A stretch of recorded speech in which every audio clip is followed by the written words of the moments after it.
Antman and the Wasp, my second viewing. The first viewing, I didn't quite get it.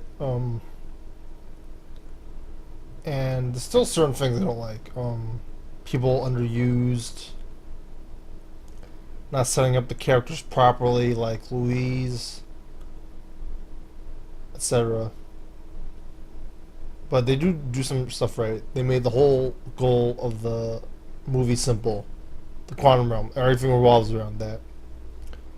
After Marvel Avengers Infinity War, you would think that's a big deal. And it does add to that, even if you're not a fan of that like I was. There's aspects of it that's self-contained in this movie. Family's a big thing in this movie. Um, the Wasp family, Ant-Man's family, Scott Lang's family, Hope Van Dyne's family, Ghost's family. The whole hide and seek thing with basically finding Janet Van Dyne.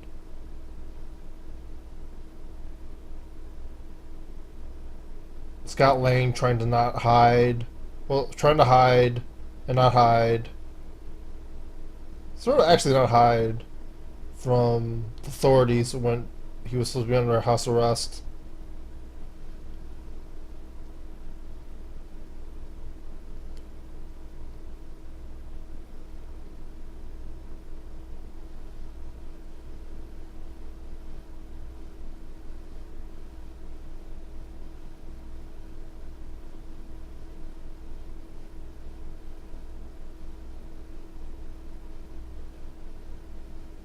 I never mentioned that basically the whole thing that they can grow and then shrink very small is a little bit of a hide and seek thing. It's probably something else I forgot. Or maybe it's not and I'm finished. They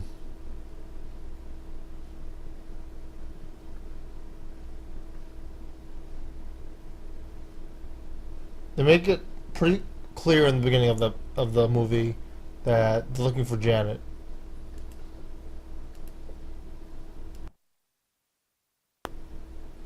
There's some parallels. Hope Van Dyne lost her mom. Scott Lang's daughter has her parents separated. Like like the Pims, basically, sort of. Ghost loses her family. I don't think that's resolved, which is a bit of an issue, but I'll get into that later.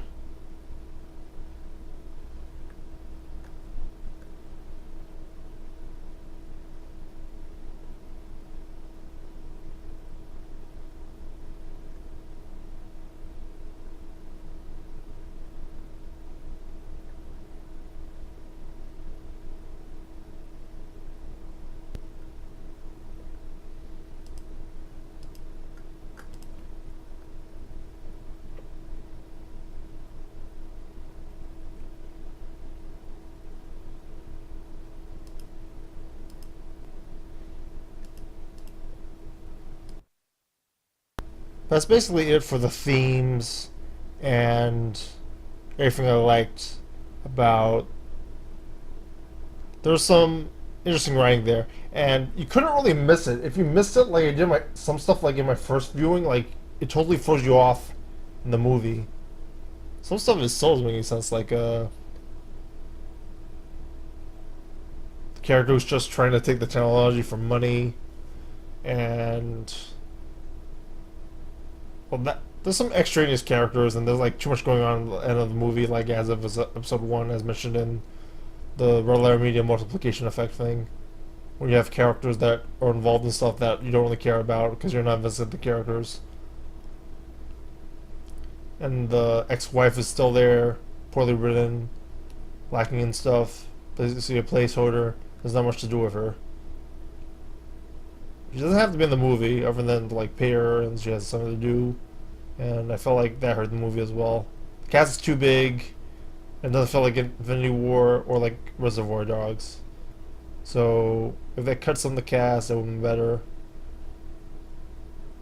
Do I feel like before, where I was like rewatching it 2, 3 years later after Antman and say this is not worthy? It's alright. It's watchable.